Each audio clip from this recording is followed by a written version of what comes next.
अभी सावन का महीना चल रहा है। एक महीना सावन का महीना होता है। सावन के महीने में लोग मांस मछली अंडा कोई भी नॉन वेजिटेरियन कुछ भी नहीं खाते हैं।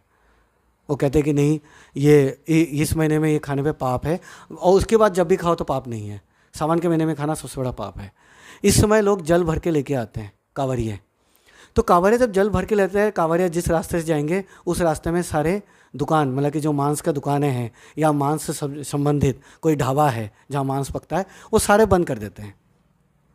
अब आप सोचिए कि भगवान शिव, क्या आपको ऐसा लगता है कि भगवान उससे खुश हो रहे होंगे? क्योंकि कई हज़ारों लोगों का दुकान बंद हो जाती हैं। उनके घर में हो सकता है कोई बीमार हो, उनको डेली की पैसे की ज़रूरत, और सबको डेली की पैसे की ज़रूरत तो सबको पड़ती है। हो सकता है उनके घर में कोई बीमार है, उनको डेली पैसे की चाहिए।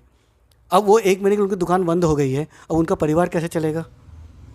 अगर सच्चे भक्त हैं ना, अगर आप सच्चे भक्त हो, तो मांस हो रहा है, कहीं कोई जानवर मरा पड़ा है, आपको कोई फ़र्क नहीं पड़ेगा, क्योंकि आप शिव के ऊपर आपका ध्यान जाएगा। आपको जो बदबूदार चीज़ है ना, वो भी आपको सुगंध महसूस होगा।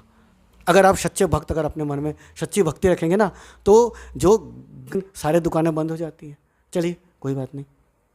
शिव जो हैं वो सबसे मौन, मतलब कि शिव जी हमेशा ध्यान में रहते हैं ना, हमेशा आप देखें उनको ध्यान में रहते हैं। कोई उनको वो बड़े बड़े डीजे चलाते हैं जिससे कई लोग परेशान होते हैं। कहाँ का भक्ति है ये? मुझे आज तक समझ में नहीं आया कि इसमें कोई भक्ति है। आप शांत होके कांवर उठाइए, जल लीजिए, शांत होके भोलेनाथ हे भोले, कि गाड़ी टक्कर मार के मेरे कांवर खंडित हो गया, ये कांवर खंडित हो गया। या अगर हमने कोई मांस वांस या कुछ ये ऐसा देख लिया या कुछ खा लिया तो कांवर खंडित हो गया। अच्छा एक बात बताइए, जब आप पैदल चल रहे हैं तो रास्ते में कितने कीड़े मकोड़े चलते हैं, आपने उसके ऊपर भी पैर रख दिया और कीड़ा मर गया, तो क्या उस टाइम आपका कांवर खंडित नहीं हुआ है? बिल्कुल। अगर कोई मांस का दुकान देखने का, अगर आपका कांवर अगर खंडित होता है, तो ये भी आप मानिए कि आप जब चल रहे हैं तो आपके पैर के नीचे अगर कोई कीड़ा मर गया तब भी आपका कांवर खंडित हो गया। तो देखिए,